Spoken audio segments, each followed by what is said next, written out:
विश्व की आज की स्थिति हमें सिखाती है कि इसका मार्ग एक ही है, आत्मनिर्भर भारत। आत्मनिर्भर भारत। संकट के समय में लोकल ने ही हमारी डिमांड पूरी की है, हमें इस लोकल ने ही बचाया है।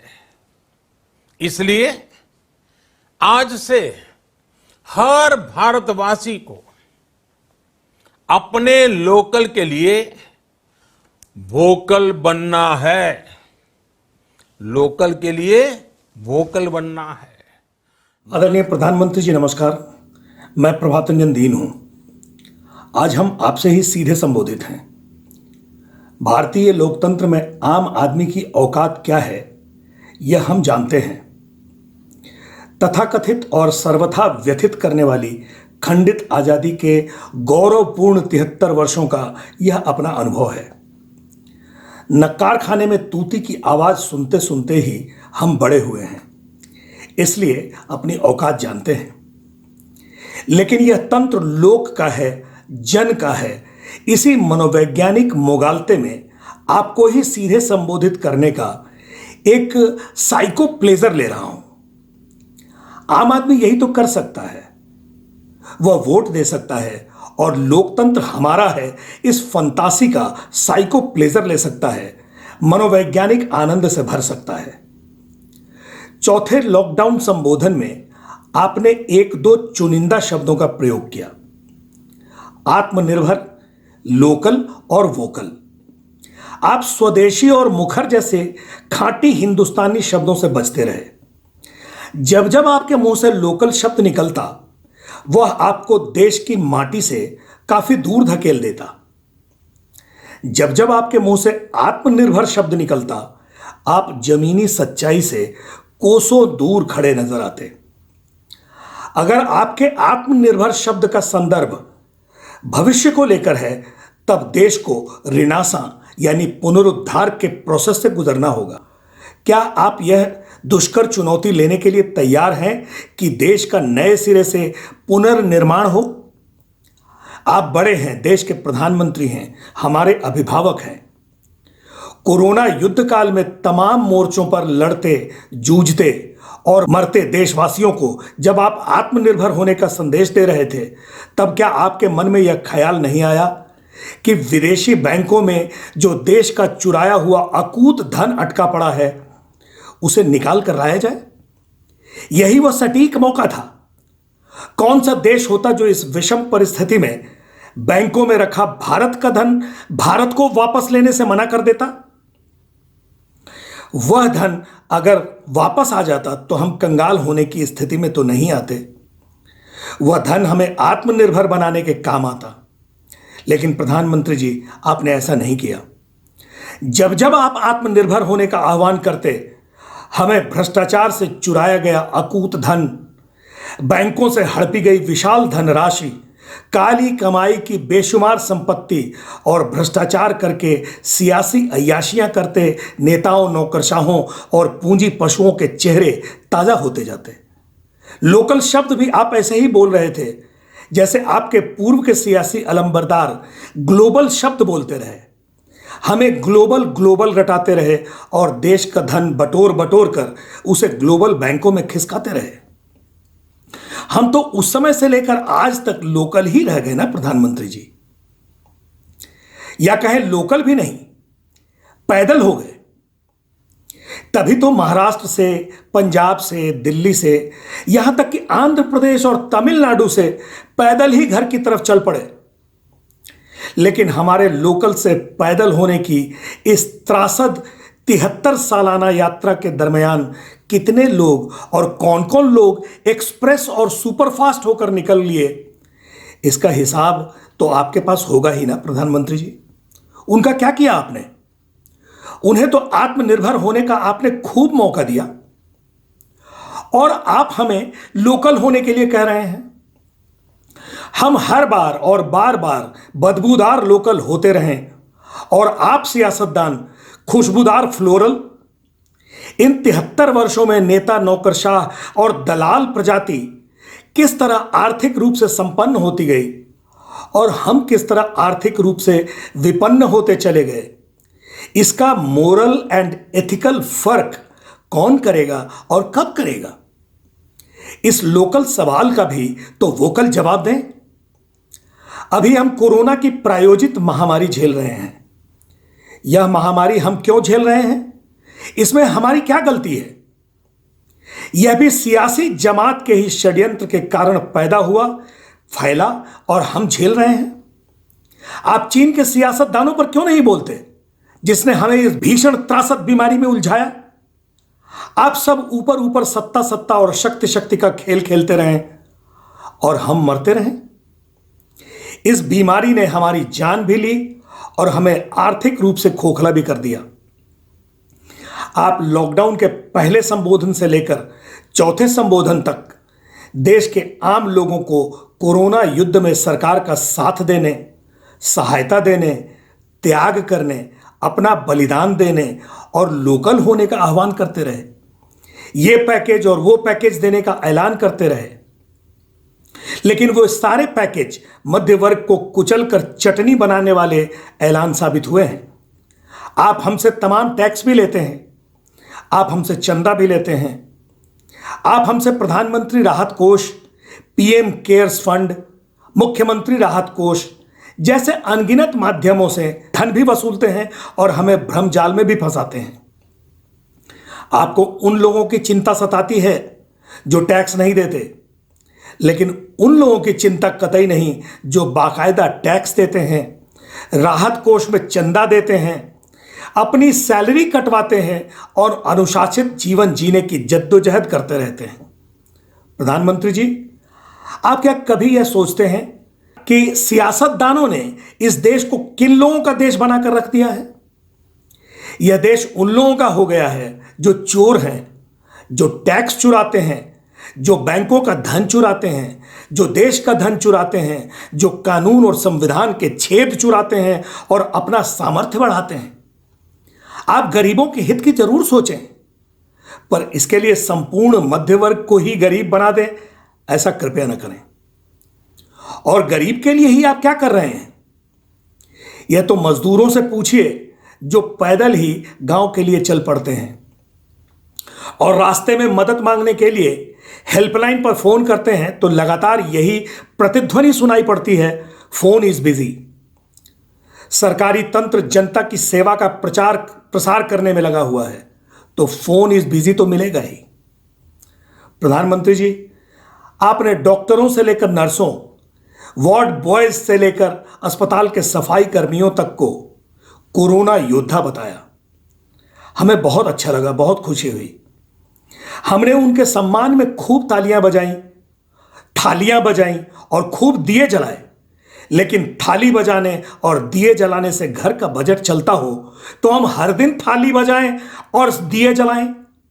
लेकिन जिन सफाई कर्मियों के सम्मान के लिए हम लोगों ने थालियां बजाई और दिए जलाए, उन्हें क्या वेतन मिलता है, इसे जानने की कभी कोशिश की आपने? सारी व्यवस्था तो आपने और आपके पूर्ववर्ती राष्ट्र नायकों ने ठेके पर दे दी है। आउटसोर्सिंग के नाम पर आपने श्रम सम्मान की धज्जियां उड़ाकर रख दी हैं।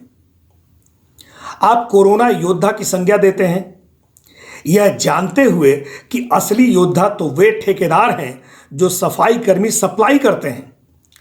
सफाई कर्मियों को मिलने वाला अधिकांश पैसा ठेकेदार खा जाता है। असली थाली तो उन ठेकेदारों और ठेका व्यवस्था लागू करने वाले सत्ताधीशों और नौकरशाहों के लिए बचनी चाहिए। आप और आपके तमाम मंत्री बांग्लादेशियों और रोहिंग्या घुसपैठियों की समस्या पर 8-8 आंसू रोते हैं, यह जानते हुए कि सस्ते पैसे पर काम के लिए तैयार होने वाले बांग्लादेशियों और रोहिंग्याओं से शहरों में सफाई का काम कराया जा रहा है। यह तथ्य है, नगर निगम के ठेकेदार घुसपैठियों को सस्ते दाम पर रखकर उनसे शहर की सफाई का काम करा रहे हैं। पुलिस और खुफिया एजेंसियां नगर निगम प्रशासन को लिख लिख कर थक गईं, लेकिन यह बेगैरत सिलसिला नहीं रुका, आज भी जारी है। क्या आपको, आपके मंत्रियों को और आपके मुख्यमंत्रियों को यह नहीं पता? लखनऊ के बारे में आप चाहे तो योगी जी से पूछ सकते हैं। सारे सरकारी महकमों से लेकर सरकारी उपक्रमों और नगर निकायों तक आउटसोर्सिंग हो रही है। ठेकेदारी व्यवस्था के कारण कोई भी श्रमजीवी श्रम विभाग में रजिस्टर्ड नहीं है। पीएफ का झंझट खत्म, ईएसआई का झंझट खत्म, ड्यूटी पर मरने पर कर्मचारी के आश्रित को नौकरी देने का झंझट खत्म। यही तो सम्मान रखा है सरकारों ने श्रमजीवी योद्धाओं का। हम पत्रकार भी श्रमजीवियों की श्रेणी में आते हैं, लेकिन सियासतदानों ने हमें बुद्धिजीवी होने का मुगालता दिया और हम में से कुछ खास लोगों को, पत्रकारों को चुनकर उन्हें भ्रष्ट बनाया। बाकी पत्रकार जमात को अनाथों की तरह छोड़ दिया। क्या सरकार नहीं जानती कि विभिन्न वेज बोर्डों के नाम पर किस तरह की निर्लज्ज हरकतें करते हैं अखबारों और चैनलों के मालिक? पत्रकारों को ठेका सर्विस पर देकर मीडिया प्रतिष्ठानों ने श्रम कानून की जो धज्जियां उड़ाई हैं, वह क्या सरकारी संरक्षण के बगैर संभव था? जो पत्रकार नैतिकता के रास्ते पर चलना चाहते थे, उन्हें कहीं का नहीं छोड़ा आपने। जब आप कोरोना योद्धाओं के सम्मान की बात कर रहे थे, तो ऐसे प्रतिबद्ध पत्रकारों के लिए भी थाली बजवा देते जो स्पॉन्सर्ड एंड मैनेज्ड धन, पद, सम्मान और पुरस्कार की बेहुदा होड़ से परहेज करते हैं। श्रमजीवी सम्मानित पत्रकारों के लिए विशेष पैकेज की तो बात ही रहने दीजिए। वह पैकेज भी देंगे तो बॉस पत्रकार और मालिक वैसे ही खा जाएंगे जैसे ठेकेदार खा जाते हैं। यह क्या हमारे आत्मनिर्भर होने की स्थिति है? खैर, आत्मनिर्भर होने के आपके संदेश में आपको लोकल पर वोकल होते हुए सुन रहा था, तो आत्मनिर्भरता के सारे फटे हुए पन्ने एक बार फिर से इकट्ठा होकर सामने से गुजर रहे थे और हमारी जमीन की असलियत की याद दिला रहे थे। देश का लोहार फेल हो गया, कुम्हार फेल हो गया, धोबी फेल हो गया, गन्ना मिलें फेल हो गई, गन्ना आधारित तमाम लोकल उद्योग धंधे फेल हो गए, कालीन फेल हो गया, बुनकर फेल हो गया, बैलगाड़ी फेल, हल फेल, कोल्हू फेल, आटा चक्की फेल, आलू फेल, टमाटर फेल, सरसों फेल, धान फेल। आलू अंकल चिप्स वाले ले जाएं, टमाटर टोमेटो सॉस बनाने वाले, धान चावल माफियाओं के पास पहुंच जाए और सरसों का फायदा शुद्ध तेल के नाम पर बाबा कमाएं। किसान अपनी फसल की लागत भी नहीं पाए। किसान इससे अधिक और क्या लोकल होंगे प्रधानमंत्री जी? आज उत्तर प्रदेश के करीब करीब सभी बड़े कल कारखाने बंद हो चुके हैं। जिन मंझोले और लघु उद्योग धंधों पर यूपी को कभी नाज था, आज उन उद्योगों का समापन किस्त ही चल रहा है। जिस कानपुर में कभी कारखानों के सायरन लोगों की घड़ियों का काम करते थे, वहां आज समय थम गया है। कालीन, चूड़ी, पीतल के बर्तन, बुनकरी और ताले बनाने से लेकर मिट्टी के बर्तन बनाने और चिकनकारी से लेकर कशीदाकारी जैसी हमारी ढेर सारी पारंपरिक कलाएं और धंधे कारीगरों के लिए मौत का सामान बन गए हैं और धंधेबाजों के धन पशु होने का जरिया। कारीगर दिहाड़ी मजदूर बनकर अपनी आजीविका चला रहे हैं। यूपी के मझोले और लघु उद्योगों के पारंपरिक केंद्र मुरादाबाद, अलीगढ़, बरेली, गोरखपुर, भदोही, शाहगंज, हरदोई, मिर्जापुर, बलरामपुर, फिरोजाबाद, मेरठ, मोदीनगर, बुलंदशहर, तमाम शहर हैं केवल किताबों में रह गए। अब बनारस के सिल्क साड़ी और भदोही के कालीन केवल किताबों में ही तो रह गए। साड़ी कारीगर और कालीन के बुनकर पलायन कर गए। यही हाल ताला नगरी के नाम से मशहूर अलीगढ़ का हुआ। देश का 75% ताला अलीगढ़ में बनता रहा है, यह आप सब जानते हैं। लेकिन आज अलीगढ़ का ताला उद्योग क्यों बंद होने पर है? प्रधानमंत्री जी, इस बारे में आपने कभी कुछ किया? फिर हम कैसे हो जाएं आत्मनिर्भर और लोकल? अलीगढ़ में तालों के साथ साथ हार्डवेयर और एल्यूमिनियम डाई कास्टिंग का काम भी बड़े पैमाने पर होता रहा है। अलीगढ़ की जिंक डाई कास्टिंग पीतल की मूर्तियों और ऑटो पार्ट्स की पूरे देश में मांग थी, लेकिन सब चौपट हो गया। यही हाल कभी औद्योगिक क्षेत्र के रूप में विख्यात कानपुर, जौनपुर, मेरठ, मुरादाबाद, बरेली, फिरोजाबाद, ऐसे कई जिलों, अन्य जिलों का भी हुआ।